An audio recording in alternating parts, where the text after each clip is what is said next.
At least 26 people are reported dead and more than 20 others missing in flooding and landslides in the Philippines. The east of the country is being battered by tropical storm Kai-tak, with the province of Bilaran said to be the worst affected. The storm is hitting islands and coastal areas still recovering from a typhoon that killed more than 8,000 people in 2013. Tens of thousands of residents have been evacuated from flooded towns, and the Coast Guard is attempting to reach people stranded in numerous island communities. Video taken by a police helicopter shows the devastation brought to the remote Chilean town of Villa Santa Lucia. A landslide plowed its way down a flooded river valley, destroying a school, roadways, and several homes. The landslide claimed several casualties, and rescue workers are helping residents find their missing loved ones. I had aunts and uncles who went missing. I have an aunt who died. The Chilean president says the government is allocating more resources to help with the rescue efforts. We just signed that this area is a disaster zone. Also, we have signed a special decree to use all the help necessary. The mudslide followed more than 11 centimeters of rainfall within a 24-hour period. The country's interior ministry says it expects weather conditions to improve, hopefully in time to pull people out alive. Begin with that breaking news. Right now, a crippling blackout in Atlanta at America's busiest airport. Authorities now trying to get everyone out of the airport. Tonight, the nation's busiest airport in the dark.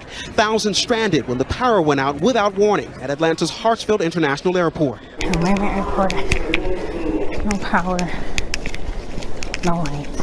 The lights flickered once. It was really scary, and then they flickered again, and they didn't come back. And it's been about an hour now, and it's just pitch darkness in the airport. This worried parent unable to find his 10-year-old son who was flying alone. I've been stuck here by myself with my daughter trying to get to my son. I'm not the only parent. Passengers using flashlights to guide them. In some parts of the airport, the only sights and sounds, the emergency announcements.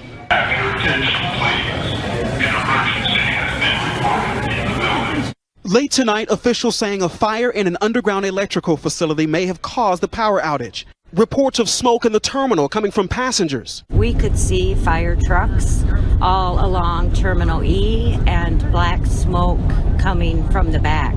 The massive power outage shut down critical equipment and computers, stranding thousands of passengers. As many as 100 flights on the tarmac, pilots and passengers relying on social media for any updates.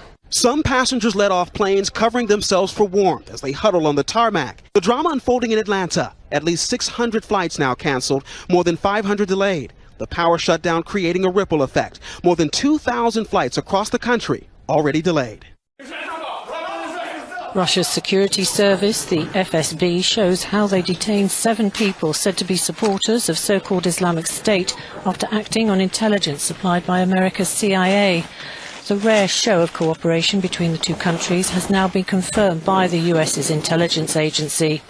Explosives and weapons were found during the arrests. The suspects are said to have been of Dagestan and Tajikistan origin. The White House released a statement after Russian President Vladimir Putin called President Donald Trump reportedly to thank him. It said it showed what positive things can occur when the two countries work together. The suspects are said to have been preparing to bomb St. Petersburg's Kazansky Cathedral and other areas in Russia's second city where large numbers of people gather. Sunday's conversation between the two leaders marks the second time the two men have spoken in a week. On Thursday, they're said to have discussed North Korea. Until now, relations between Washington and Moscow have been dominated by disagreements over the wars in Ukraine and Syria. CCTV footage shows 2 armed militants as they attempt to break into a Christian church in Quetta in southwest Pakistan. At least 9 people were killed and up to 56 others were wounded in a joint suicide bomb and gun attack on Sunday. Police guards stationed at the church entrance killed 1 bomber, but a second managed to detonate his explosives-filled vest. 2 other attackers fled the scene, according to reports. The church at the time had been packed with around 400 worshippers. Had the men got any further, the death toll could have been far higher. The self-styled Islamic State group has claimed the attack via its Amaq news agency in an online statement. Later, a vigil for the dead turned into a protest. Christian places of worship in the region, which borders Iran and Afghanistan, are often targeted by Islamist extremists over the Christmas season. Afghan officials say Taliban militants have attacked 2 checkpoints in the southern province of Helmand, killing at least 11 police officers. The assaults were the latest in a series of deadly attacks claimed by the Taliban on Afghan police and troops. Officials say as many as 15 Taliban fighters were also killed in the crossfire. The latest attacks come as the Western-backed government in Kabul has been struggling to fend off Taliban and other militants since the withdrawal of most NATO troops 3 years ago. Leaders of Europe's far-right parties have gathered in Prague to discuss their views and unify their stance on immigration and other issues. France's National Front leader Marine Le Pen and Geert Wilders of the Dutch Party for Freedom met at a heavily fortified hotel in the Czech capital as part of the nationalist Europe of Nations and Freedom Coalition. We should remind you all that none of us is xenophobic. We are opposed to the European Union because we believe it is a catastrophically disastrous organisation. Migration is close to unbearable. Our respective cultures are being destroyed. We do like diversity, but I like the Dutch to be Dutch, I like the Czechs to be Czechs, I like the French to be French, and I like the Italians to be Italian. Le Pen's stance on immigration was echoed by Wilders, who called for a travel ban. We must have the courage to introduce travel bans, as President Trump has done in the United States. We must have the courage to send every boat with illegal immigrants back, as Australia is doing for such a long time. On Sunday, President Tayyip Erdogan said that Turkey intends to open an embassy in East Jerusalem, days after leading calls at a summit of Muslim leaders for the world to recognize it as the capital of Palestine. It was not clear how he would carry out the move, as Israel controls all of Jerusalem and calls the city its indivisible capital. President Trump's deal for a peace plan between Israel and the Palestinians is still in the works, but a top official from the White House has just revealed one critical point that we can expect to see. The White House says they, quote, cannot envision any situation under which the Western Wall would not be a part of Israel, end quote. The official has clarified that final sovereignty and boundaries will of course be up to Israel and the Palestinians to decide for themselves. There isn't even a peace plan on the table yet, but these words, much like President Trump's bombshell recognition of Jerusalem as Israel's capital, has pushed the Palestinians far from the table. President Mahmoud Abbas's Palestinian Authority has rejected these comments claiming the Western Wall for Israel. That's because the Kotel, along with the rest of the Old City and the Temple Mount, is in East Jerusalem, where the Palestinians hope to have their capital for a future state. The Western Wall, also known as the Kotel, is the second holiest site in Judaism, second to Har HaBayit or the Temple Mount. But Palestinians argue that East Jerusalem, which Israel liberated in the 1967 war, is disputed, occupied territory.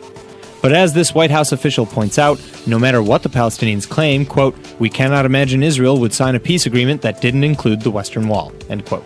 Palestinian President Mahmoud Abbas has accepted an invitation to visit Tehran, this according to Palestinian media.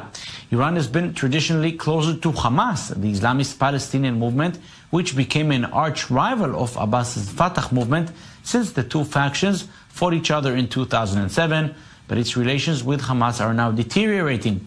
Mahmoud Abbas is trying to rally support following President Trump's recognition of Jerusalem as the Israeli capital. Iran is criticizing French President Emmanuel Macron over his tough stance towards Tehran, adding that he blindly follows U.S. President Donald Trump. Tensions between Iran and France have risen in recent months after Macron said Tehran should be less aggressive in the Middle East, citing in particular its involvement in Syria's civil war. Unlike Trump, Macron has reaffirmed his country's commitment to the nuclear deal with Iran. However, he has been critical of Iran's missile tests, and has raised the possibility of new sanctions over the Iranian missile program. The UN Security Council will vote on Monday for a resolution that would nullify any attempt to recognise Jerusalem as Israel's capital. The Egyptian drafted resolution came in response to US President Donald Trump's recognition of Jerusalem's capital. The US is expected to veto the draft. The vote will come one day before US Vice President Mike Pence visits the Middle East. Palestinian officials are boycotting his trip in protest, also cancelling a meeting with Palestinian Authority President Mahmoud Abbas. A small group of Palestinian protesters set fire to placards with images of the U.S. Vice President Mike Pence and Middle East negotiator Jason Greenblatt outside of Bethlehem, Jesus' traditional birthplace. The placards read, "Bethlehem welcomes the messengers of peace, not the messengers of war." Pope Francis has condemned the spread of fake news as a very serious sin. Speaking from the Vatican as he celebrated his 81st birthday, the pontiff urged journalists not to practice disinformation or defamation, calling the profession fundamental to democratic societies. He called for reporters to give both sides to the story and not to drag up earlier scandals. It comes amid a host of allegations of sexual misconduct within the Catholic Church. Days earlier, an Australian inquiry into child abuse uncovered serious failings across mainly Catholic institutions. Child marriage is a reality in the US, and it's happening a lot. More than 200,000 children were wed over the past 15 years alone. Mostly underage girls marrying adult men, and in many cases, these girls are not going willingly. But how is this possible? Well, in all 50 states, marriage under the age of 18 is legal, thanks to a number of loopholes, typically through parental consent or court approval. And only 10 states have laws against forced marriages. Like in other parts of the world, there are many different factors playing into why it's plaguing the US as well, ranging from cultural, social, religious, and economic issues. Parents may be trying to control their child's behavior or sexuality, or use them as a means to solve financial problems. Like in the case of Daniel and Sevilla Stoltzfus, who gifted their 14-year-old daughter to a Pennsylvania man who helped them financially. But child marriage may have devastating consequences, especially for women. It means higher rates of sexually transmitted infections, death resulting from childbirth, unwanted pregnancies, and serious psychological problems caused by early marriage stress. What else? Child marriage can also ruin education and work opportunities, and in many cases, these young women also experience domestic violence. Above all, child marriage mostly results in failure, with a divorce rate of 70 to 80%. Despite it being a very serious problem in the US today, child marriage is highly ignored. So what's the solution? Well, we can start by bringing attention to this issue, then working to try and change the laws that allow forced unions to even exist in the first place. But most importantly, we need to raise awareness of this issue. That's the first and biggest step.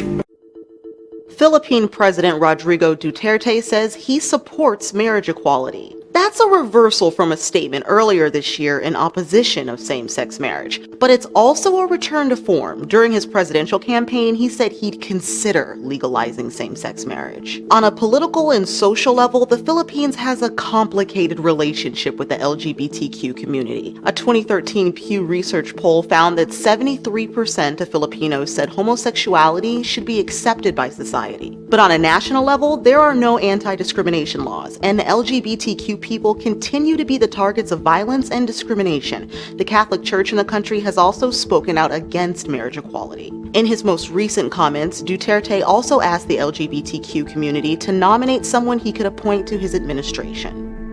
Not just the X-Files, the XYZ files, that's what you get with me. They're unidentified, they're flying, and they're objects. And the fact that a secret department in the Pentagon thought they were worth millions of dollars of investigation has many wondering if the truth is out there. Dun dun dun. My gosh! An unidentified flying object. Look at that thing, dude. Spotted by two Navy fighter pilots flying high above the clouds. Look at that thing. It's rotating. These newly released videos from the Department of Defense, published by the New York Times and Washington Post, part of a once secret government program to investigate sightings of so-called anomalous aerial vehicles in the skies. It sounds like a plot out of the X-Files. The truth is out there. Or something the Men in Black would zap from your memory. Flash of light you saw in the sky was not a UFO. But according to reports in the Washington Post and New York Times, the Department of Defense has spent at least $22 million since 2007 looking into UFO sightings. Former Nevada Senator Harry Reid, who helped secure the funding for the program, telling the New York Times, "I think it's one of the good things I did in my congressional service. I've done something that no one has done before." And now, the Pentagon officially acknowledging its Advanced Aviation Threat Identification Program for the first time. Telling ABC News they ended the program in 2012 in favor of other higher priority issues that merited funding, but that the DoD takes seriously all threats and potential threats to our people, our assets, and our mission, and takes action whenever credible information is developed.